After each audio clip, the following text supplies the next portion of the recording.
Bueno, yo soy Gallardo María Paula y esta es la clase de hematuria y proteinuria. Para empezar, la hematuria es la presencia de 3 o más glóbulos rojos por campo de gran aumento en el sedimento urinario centrifugado. La hematuria que no se explica por una afección subyacente obvia, ya sea cistitis, cálculos ureterales, es bastante común. En muchos de estos pacientes, la gran mayoría de adultos jóvenes, la hematuria es transitoria y no tiene consecuencias. Por otro lado, existe un riesgo apreciable de malignidad en pacientes mayores. Siempre recordar que el límite de edad es mayor de 35 años. Con hematuria, incluso si es transitoria. Acá en esta parte de introducción siempre recordemos la diferencia entre hematuria microscópica versus la macroscópica. La microscópica es la que solamente puede apreciarse por la evaluación en la microscopía óptica. Y para empezar, un tema importante, el screening en la población general. No se recomienda el cribado de hematuria en la población o en el consultorio en pacientes que no presentan síntomas que sugieren una enfermedad del tracto urinario y que no tienen factores de riesgo conocidos de neoplasias ureteriales o enfermedad glomerular hereditaria. Acá les pongo un cuadrito del UpToDate con las causas de hematuria, ya sean renales, ureterales, ya del tracto urinario bajo, con la vejiga y la próstata uretra, y los simuladores de hematuria, que pueden ser la menstruación, ciertas drogas, la pigmenturia y la veturia. ¿Cuál es el paso inicial en cualquier sospecha de hematuria? La centrifugación de la muestra de orina, es decir, la recolección de una muestra que no necesita tener técnica antiséptica. Recolectamos esta muestra y va al estudio de la orina completa, que todos conocemos, que en realidad es una centrifugación de la misma, y ahí el paso principal es ver si el color rojo o marrón está en el sedimento urinario o en el sobrenadante. ¿Por qué? Tomamos la orina, para nuestra orina completa centrifugamos. Si el sedimento es rojo, es una hematuria, pero si el sobrenadante es rojo, se suele usar una vara de hemo. Si es negativa, sospechamos veturia, porfiria y uso de otras drogas. Pero si es positiva, esta varita de hemo en el sobrenadante rojo, estamos en presencia de una mioglobinuria o hemoglobinuria. A veces se puede diferenciar según el color de plasma. Si es claro, estamos frente a una mioglobinuria, y si es rojo, una hemoglobinuria. En cuanto a la etiología, de nuevo un cuadrito del UpToDate que está muy bueno, que divide en el eje de las X las edades de 10 a 80 y en el eje de las Y lo que se denomina persistente y transitoria. Nosotros podemos tener hematurias transitorias que son las que se evalúan en una primera instancia y luego los resultados en las próximas repeticiones son negativos.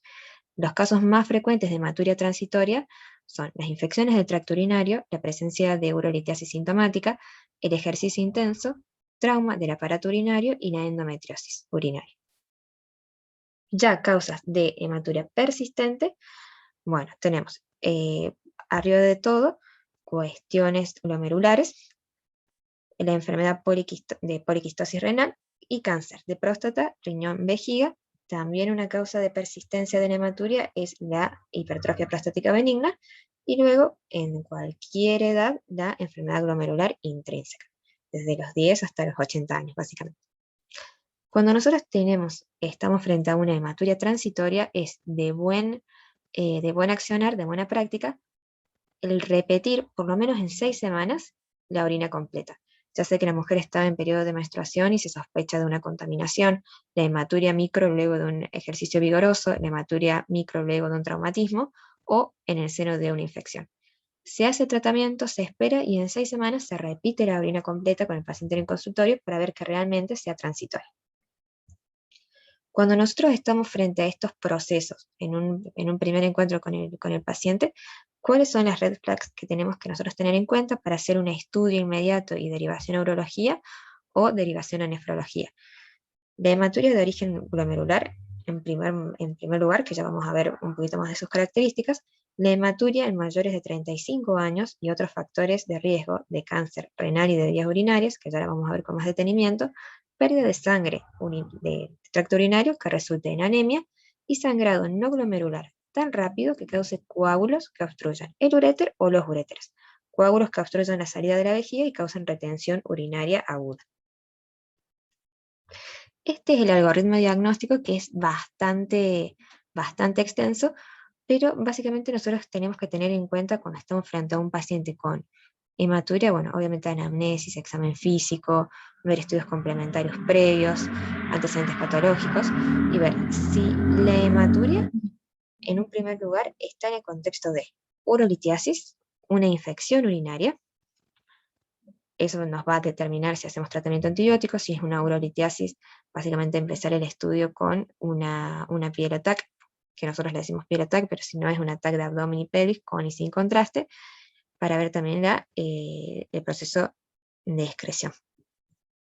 En un primer momento tenemos que sospechar estas dos causas, que son las causas más comunes de hematuria transitoria. Pero si nosotros no vemos que sea un caso clínico de infección, no vemos que sea un caso clínico de urolitiasis, tenemos que empezar a ver si en realidad este caso clínico no tiene factores que hagan sospechar una hematuria glomerular.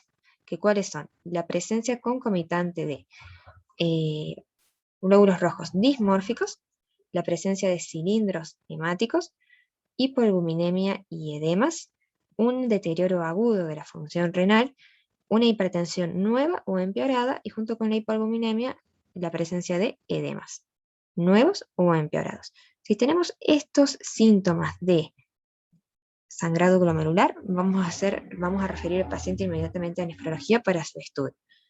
Si no, vamos a tener que tener en cuenta otros, no tenemos estas características de un sangrado glomerular, vamos a ver otra cuestión importante, que es si el paciente tiene factores de riesgo para un cáncer urotelial o de riñón, que generalmente suele ser la edad más de 35 años, la historia de tabaquismo, la presencia de hematuria macroscópica previa que haya tenido, la exposición ocupacional, que suelen ser a productos de benceno, tinturas, productos químicos, la presencia de irradiación a la zona pélvica. Estos son todos ejemplos de cuestiones que nos tienen que hacer sospechar de un cáncer. Por lo tanto, hacemos una evaluación imaginológica y derivamos a urología. Hay unas cuestiones que está buena no perder de vista cuando nosotros tenemos al frente un paciente con hematuria, que a mí me parecieron muy importantes destacar para no perderlas de vista. Que la piuria y la disuria concurrentes generalmente son indicativas de ITU, pero también pueden ocurrir con cáncer de vejiga. Otra, una infección reciente de las vías respiratorias superiores o los síntomas de una enfermedad de vías respiratorias superiores aumentan la posibilidad de una glomerulonefritis postinfecciosa o relacionadas con una infección. Nefropatía por inmunoglobulina A, vasculitis, enfermedad antimembrana basal glomerular o en ocasiones nefritis hereditaria. Por eso siempre ante una hematuria hay que preguntar si ha tenido síntomas de una virosis respiratoria alta. Otros son antecedentes familiares positivos de enfermedad renal, como nefritis hereditaria, enfermedad renal poliquística o enfermedad de células falciformes. El dolor unilateral en el flanco que puede irradiarse a la ingle por lo general sugiere obstrucción ureteral debido a un cálculo o a un coágulo de sangre, pero en ocasiones puede observarse con neoplasias malignas o nefropatía por IgA. La presencia de hipertrofia prostática benigna no debe disuadir al médico de realizar una evaluación adicional de la hematuria. Que lo resalté es, la hematuria en un paciente anticoagulado debe evaluarse de la misma manera que en otros pacientes, es decir, sospechar urolitiasis, infección urinaria, sangrado glomerular o cáncer, sin perder de vista estas causas en un paciente anticoagulado que viene con hematuria. Luego, la hematuria cíclica en mujeres, que es más prominente durante y poco después de la menstruación, lo que sugiere endometriosis de tracto urinario, medicamentos que pueden causar nefritis con otros hallazgos, sobre todo deterioro de la función renal, también puede causar con sangrado glomerular. Los pacientes de raza negra deben someterse a exámenes de detección para detectar el rasgo de enfermedad de células falciformes que pueden provocar necrosis papilar y hematuria, además de los otros signos y síntomas. Si ha tenido un viaje o residencia en áreas endémicas del esquistosoma o tuberculosis. Y por último, que la piuria estéril con hematuria, que puede ocurrir con tuberculosis renal, nefropatía por analgésicos, nefropatía tóxica y otras enfermedades intersticiales. Ahora bien, ¿cuáles son las características fundamentales de la hematuria glomerular? Que comenté hace poquito, los glóbulos rojos dismórficos, que se denominan acantocitos, que son glóbulos rojos en forma de anillo con prolongaciones en forma de vesícula. Para observarlo se requiere la evaluación por medio de técnicas de contraste de fase, que acá tenemos una imagen del UpToDate, como se vería. Si tenemos también cilindros hemáticos o leucocitarios, una proteinuria mayor a 500 miligramos día, más o menos hipoalbuminemia temporalmente asociada a la hematuria, la insuficiencia renal aguda y con elevación de creatininemia, el comienzo o empeoramiento de una hipertensión y la coexistencia de edemas. Todos estos hallazgos hacen sospechar que la hematuria sea de origen glomerular. Acá tenemos también un cuadrito que distingue un poco la hematuria glomerular de la extraglomerular. Por ejemplo, el color, cuando es macroscópico, o sea, el color en un análisis macroscópico, perdón, cuando es extraglomerular es rojo o rosa, y cuando es glomerular es más bien rojo, marrón ahumado o Coca-Cola. En cuanto a los coágulos, cuando es extraglomerular puede estar presente, cuando es glomerular no. Proteinuria en la extraglomerular es generalmente menos de 500 miligramos día, y cuando es glomerular puede ser mayor de 500 miligramos día. Y la morfología de los eritrocitos normal versus acantocitos o glóbulos rojos dismórficos cuando es glomerular. Y los moldes de glóbulos rojos, que es el paso de los glóbulos rojos por los túbulos de la nefrona, en la extraglomerular ausente, y en la glomerular puede estar presente. Estos entonces son los tips para determinar cuando la hematuria es glomerular. Y ahora bien, ¿cuándo hacemos una biopsia renal en este contexto? Todo depende de la existencia de marcadores adversos que nos indican enfermedad renal progresiva. Cuando tenemos, por ejemplo, proteinuria, albuminuria de más de 30 miligramos día, excepto en el contexto de una nefropatía diabética, la elevación de la creatinina plasmática, la elevación de la PA por encima de 140-90, y cuando tenemos marcadores sistémicos de enfermedad o antecedentes familiares de enfermedad renal. ¿Por qué? Porque la hematuria glomerular aislada no tiene tratamiento específico y tiene excelente pronóstico en ausencia de una enfermedad renal progresiva. Pero va a requerir un seguimiento anual con función renal y sedimento de orina y proteinuria por 5 años. Es decir, que si sospechamos que es una hematuria glomerular aislada, ya hicimos toda la evaluación del paciente, no damos con ninguna causa, y el paciente está en un buen estado general, sin evidencia de proteinuria de más de 30 miligramos día, sin elevación de la creatinina plasmática, sin hipertensión, sin marcadores de enfermedad sistémica, hay que seguirlo anualmente con función renal, sedimento de orina y evaluación de la proteinuria. En caso de hacerse una biopsia renal en este paciente con una hematuria glomerular, ¿qué es lo que suele hallarse? Una biopsia normal o uno de 4 trastornos. Nefropatía por IgA, que es la más frecuente, que es acá la primera imagen con inmunofluorescencia típica en verde manzana.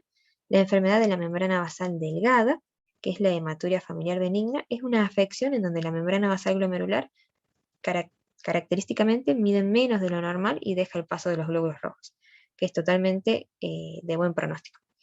Luego tenemos anomalías glomerulares inespecíficas leves y la nefropatía hereditaria, que es el síndrome de Alport, que es por una alteración genética en la constitución del colágeno tipo 4, que podemos ver tanto alteraciones oculares, pérdida de la audición progresiva y estos síntomas y signos renales. Y si no hay hallazgos, como dijimos antes, se hace la biopsia renal, pero no hay hallazgos si no se desprende ningún diagnóstico a partir de la anamnesis, el análisis de orina, los exámenes de imágenes o la citoscopía. La causa más probable de hematuria aislada persistente son una glomerulopatía leve y una predisposición a la litiasis, en particular en pacientes jóvenes y de mediana edad. Eso es lo que hallaríamos. Glomerulopatía leve y predisposición a la litiasis. Otros diagnósticos raros, que está bueno a veces tenerlos presentes, como dijimos, son la hipercalciuria y la hiperuricosuria, tendencia a la litiasis en los pacientes jovencitos, que es la reducción de la calciuria el tratamiento es la reducción de la calciuria con un diurético tiacídico que lleva a la resolución de la hematuria en aquellos con hipercalciuria. O una dieta restringida en purinas y alopurinol para eliminar la uricosuria. Y de paso, la hematuria en aquellos con hiperuricosuria. A veces podemos tener malformaciones y fístulas arteriovenosas, congénitas o adquiridas, las más frecuentes, que requieren una evaluación Doppler y luego una angiografía convencional para su diagnóstico definitivo y tratamiento. Y un raro síndrome que a veces vemos frecuentemente es el síndrome de cascanueces, que es la compresión de la vena renal izquierda por la arteria aorta y la arteria mesentérica superior. Generalmente es el paciente varón joven que en la evaluación tiene un ataque o rezo con varices intrarrenales y perirrenales y se confirma con ecografía Doppler. Ese sería entonces un poco para hablar de hematuria. Ahora vamos a hablar de proteinuria. La proteinuria se ha vuelto esencial en la evaluación de enfermedades renales agudas y crónicas y en proteinurias persistentes detectadas por métodos semicuantitativos de rutina. ¿Cuál es la importancia de evaluar siempre la proteinuria?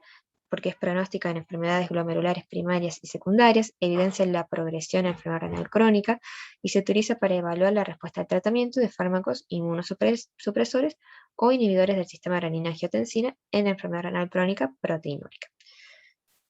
Como concepto importante es que la excreción urinaria total de proteínas en un adulto normal debe ser inferior a 150 miligramos día. Existe hoy lo que se conoce como proteinuria aislada, que se define como una proteinuria sin anormalidades en el sedimento urinario, es decir, no hay hematuria, o una reducción de la tasa de filtrado, así como ausencia de hipertensión y ausencia de diabetes. Entonces, el caso clínico típico en consultorio de una proteinuria aislada benigna sería un paciente al que le hemos solicitado un estudio de orina de rutina y tiene una proteinuria más de 150, que a veces suele ser una cruz o dos cruces en la orina completa, con sedimento de orina normal, menos de 3 eritrocitos por campo de gran aumento, 100 cilindros, como habíamos dicho en las diapositivas anteriores, excreción de proteínas inferior a 3,5 gramos día, que eso ya se define como no nefrótico, marcadores serológicos de enfermedad sistémica ausentes, y es un paciente sin hipertensión, sin diabetes y al examen físico no tiene edemas o hipoalbuminemia. Acá les dejo un poquito de la clasificación de los tipos de proteinuria. El UpToDate nos las define principalmente en transitorias y persistentes. La causa de la proteinuria transitoria puede ser fiebre, ejercicio intenso, infusión de vasopresores, infusión de albúmina, y por lo general es menos de 1 gramo día. La transitoria es obviamente la que se presenta en una oportunidad y en el estudio repetido ya es negativa. Si en el estudio repetido es positiva, ya estamos hablando de una proteinuria persistente, que hay varias causas. Proteinuria ortostática, muy frecuente en jóvenes menos de 30 años, y la proteinuria suele ser menor de 1 a 2 gramos día. La proteinuria por desbordamiento, que es por las cadenas ligeras monoclonales, proteínas de Bence-Jones en el mieloma, la hemólisis, la hemoglobinuria, que es básicamente los grupos hemo que no son captados por la aptoglobina, la rhabdomiólisis con su mioglobinuria. Es variable, podría ser en rango nefrótico esta proteinuria. La proteinuria glomerular, que la vemos en enfermedades glomerulares primarias, enfermedades glomerulares secundarias, nefropatía diabética y nefroesclerosis hipertensiva. Tiene un rango variable, a menudo nefrótico, y vemos una macromolécula que es la albúmina y por lo tanto es una proteinuria que antes se llamaba como selectiva. ¿Por qué? Porque deja pasar una macromolécula que es la albúmina, que tiene un peso molecular de 70.000 Dalton, por ejemplo. Y luego tenemos otra proteinuria persistente, que es la proteinuria tubulointersticial. La vemos cuando tenemos intoxicaciones por metales pesados, inflamación intersticial alérgica o autoinmune, o lesión intersticial inducida por medicamentos. Generalmente suele ser menos de 3 gramos día, y acá también vemos una compartida con la proteinuria por desbordamiento, es la tubulointersticial, que son las cadenas ligeras, la beta-2 microglobulina y algunos compuestos de descomposición del albúmina. Como dijimos, suele ser menos de 3 gramos día. Y luego tenemos la proteinuria posrenal, que son las dadas por las infecciones del tracto urinario, la nefrolitiasis, un tumor génito urinario, menos de 1 gramo día. ¿Cuáles son las que comúnmente entonces puede darnos rango nefrótico? Proteinuria glomerular y proteinuria por desbordamiento, que ambas van a ser persistentes. Un poquito para repasar fisiológicamente qué es lo que pasa. Fisiológicamente el glomérulo filtra proteínas de bajo peso molecular y pequeñas cantidades de albúminas. La cantidad real de albúmina filtrada cada día en humanos es controvertida. Hay investigadores que dicen que de 2 a 4 miligramos y otros a 200 miligramos día. Pero bueno, es discutible. La mayor parte de la albúmina filtrada entra al túbulo proximal, donde se reabsorbe casi por completo, ya sea intacta o después de la degradación. Entonces, el resultado neto es la excreción diaria normal de proteínas de menos de 150 miligramos día. Generalmente 40, 80, pero siempre menos de 150 miligramos día. de los cuales aproximadamente 4 a 7 miligramos son albúmina inmunoreactiva intacta. Antes, una proteinuria anormal era la excreción de más de 150 miligramos día de proteína indiferenciadamente. Hoy se habla de nefropatía temprana, dada la excreción anormalmente alta de albúmina. Lo normal de albúmina es menos de 20 miligramos día. Esto va aumentando con la edad y peso y ya tenemos una albuminuria moderadamente aumentada cuando es de 30 miligramos a 300 miligramos. Y por último tenemos una albuminuria severamente aumentada cuando es de mayor a 300 miligramos día. Ahora bien, ¿cómo hacemos la detección y medición de la excreción total de proteína urinaria? Hay dos métodos semi-cuantitativos disponibles para detectar los pacientes en busca de proteinuria. Los semi-cuantitativos son entonces la tira reactiva de orina estándar y la precipitación de proteínas urinarias con ácido sulfosalicílico, que ese no está tan disponible, pero la tira reactiva de orina estándar, acá sabemos que es el que usamos normalmente, y el nivel de albuminuria con el que una tira reactiva estándar se vuelve positiva es por encima de los 300 miligramos día de albúmina, llamada proteinuria manifiesta o albuminuria severamente aumentada, antes macroalbuminuria. Pero para tener en cuenta en el consultorio, 2 cruces o más suele indicar una proteinuria significativa. Cociente proteína creati mayor o igual a 500 miligramos gramo, independientemente. Siempre entonces tener en cuenta eso. 2 cruces de proteína en una orina completa nos está hablando de un cociente proteína creatinina en orina mayor o igual a 500 miligramos gramos. Ninguno de los métodos es cuantitativo y si cualquiera de las técnicas sugiere una proteinuria anormal, la proteinuria debe cuantificarse mediante una recolección de orina cronometrada, que nosotros en el sistema lo vemos como volumen urinario 24 horas, se puede hacer también en una instancia de 12 horas, y acá lo más importante es que pidamos proteínas totales y creatininuria. ¿Sí? El estándar de oro, entonces, para medir la excreción de proteínas, es una recolección de orina de 24 horas con un valor normal de menos de 150 miligramos día. Más comúnmente, la relación proteína-creatinina en orina es una muestra de orina puntual de la primera o segunda orina de la mañana después de evitar el ejercicio intenso. Se usa para estimar la proteinuria de 24 horas y para seguir los efectos del tratamiento en pacientes con enfermedades renales proteinúricas. Lo que recomienda el UpToDate es que, de encontrar una orina completa con 2 o más cruces, nosotros solicitemos un volumen urinario de 24 horas en donde se midan las proteínas totales y la creatinina. Cuando nosotros tenemos entonces la proteinuria basal de nuestro paciente, podemos ir siguiendo la evolución o la respuesta de tratamiento con cocientes proteína-creatinina en una orina aislada. Siempre que el peso del paciente permanezca estable. Si nosotros vemos en estas mediciones aisladas un aumento de la proteinuria, es de buena práctica volver entonces con un volumen urinario de 24 horas para mayor precisión. ¿Por qué les pongo acá de que el volumen urinario en 24 horas, este estudio, hay que pedir proteínas totales y creatinina? Porque la creatinina en el volumen urinario de 24 horas nos va a estar avisando de la recolección adecuada de la orina. Se supone que un hombre menos de 50 años, no desnutrido, debería eliminar entre 20 y 25 miligramos por kilo de creati en la orina, en un día. Y la mujer entre 15 a 20 miligramos por kilo en la orina de creatinina, ¿no? Entonces vemos lo que ha recolectado y calculamos entonces lo que debería estar en la orina. Y así vemos si ha sido una orina bien recolectada. Ya más de los 50 años, de los 50 a 90, o pacientes desnutridos, ya hay que empezar a contar un poquito menos de creatinina en orina. Pero bueno, para tener en cuenta. Entonces, ¿cómo es el estudio del paciente con proteinuria? Siempre descartar una proteinuria transitoria. ¿Cómo hacemos? Volvemos a repetir la orina completa. O de obtener métodos cualitativos negativos para proteinuria, no se avanza en el diagnóstico. De ser una proteinuria persistente en menores de 30 años, sin afección sistémica o renal, descartar la proteinuria ortostática, que eso, bueno, tiene todo un sistema y un método de recolección. Pero lo importante es que una orina completa con 2 cruces. Puede ser de que estemos en presencia de una proteinuria significativa. ¿Qué tenemos que hacer en ese momento? Podemos tomar un volumen urinario de 24 horas o hacer una segunda orina completa. Si ya no hay proteinuria, listo, es una proteinuria transitoria. Pero si vuelve a repetirse y estamos en menores de 30 años sin afección sistémico-renal, descartamos proteinuria ortostática. ¿Cuál es el abordaje de un paciente con proteinuria persistente?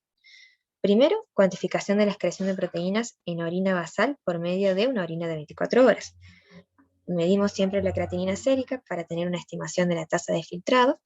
Hacemos una inmunoelectroforesis de proteínas en orina para evaluar la excreción de cadenas ligeras monoclonales y, si es positiva, evaluar para mieloma, y un examen de ultrasonido del riñón para descartar causas estructurales, por ejemplo, nefropatía por reflujo, enfermedad renal poliquística.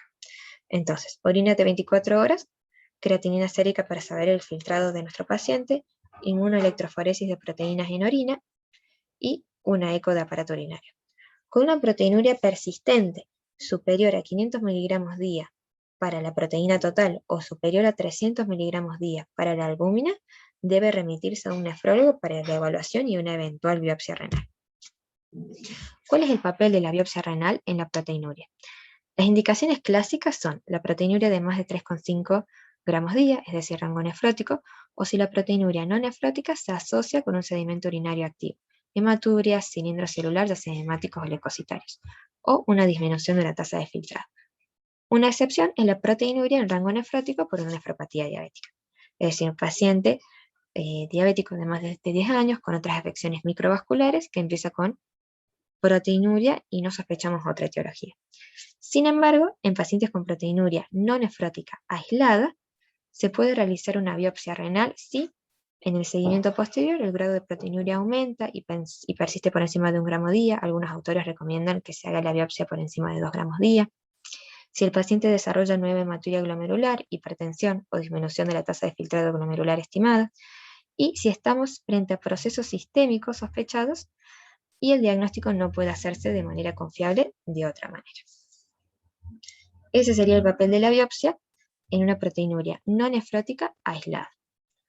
Si aumenta por encima de 1 gramo día 2, si el paciente desarrolla hematuria glomerular, hipertensión o disminución de la tasa de filtrado, y en procesos sistémicos sospechados, que solamente puede llegarse al diagnóstico mediante biopsia renal. Un tema aparte es si se debe realizar una biopsia renal en pacientes con proteinuria no nefrótica aislada estable, sin edema o hipoalbuminemia, sin sospecha clínica o serologías sugestivas de una enfermedad sistémica que pueda explicar la proteinuria, como lupus o amiloidosis ya diagnosticados. En estos pacientes, antes de la biopsia se recomienda evaluar a estos individuos con anticuerpos antinucleares, anticuerpos ANCA, niveles de componentes C3 y C4 del complemento y serologías de la hepatitis. Así completaríamos el estudio de este paciente con una proteinuria no nefrótica aislada. En caso de no realizarse biopsia, se debe realizar una consulta anual con nefrología para reevaluar el nivel de proteinuria y función renal. En estas visitas, las serologías deben volver a comprobarse de forma selectiva en función de cualquier hallazgo nuevo en la historia clínica o el examen físico. En cuanto al pronóstico, la proteinuria intensa de rango nefrótico se asocia con malos resultados renales en pacientes con enfermedades glomerulares primarias y secundarias, y los tratamientos para reducir la proteinuria son renoprotectores, por supuesto. Por el contrario, la proteinuria no nefrótica aislada puede tener un curso mucho más indolente, aunque una fracción de estos pacientes finalmente va a desarrollar disfunción renal. En pacientes con enfermedad renal crónica, la proteinuria de bajo nivel se asocia con problemas renales y resultados generales negativos. Cantidades anormales de proteinuria, incluso albuminuria moderadamente aumentada, es decir, entre 30 a 300 miligramos día de albúmina en la orina, es un factor de riesgo independiente y significativo de mortalidad por todas las causas, enfermedad cardiovascular y riesgo de enfermedad renal terminal a largo plazo. Y en cuanto al screening, el cribado anual de proteinuria no es rentable en la población general de individuos sanos menores de 60 años, Por el contrario, la detección temprana de la proteinuria puede ser rentable en pacientes de alto riesgo, personas mayores, diabetes o hipertensión. La administración de un inhibidor de la enzima convertidora de angiotensina, un IECA, o un bloqueador del receptor de la angiotensina 2 puede retardar la progresión de enfermedad renal crónica proteinúrica, así como un aumento moderado de la albuminuria en pacientes con diabetes. La indicación concibe el uso de estos fármacos a dosis máximas toleradas. Muchas gracias y bueno, para hacer esta clase me basé sobre todo en el UpToDate. Muchas gracias.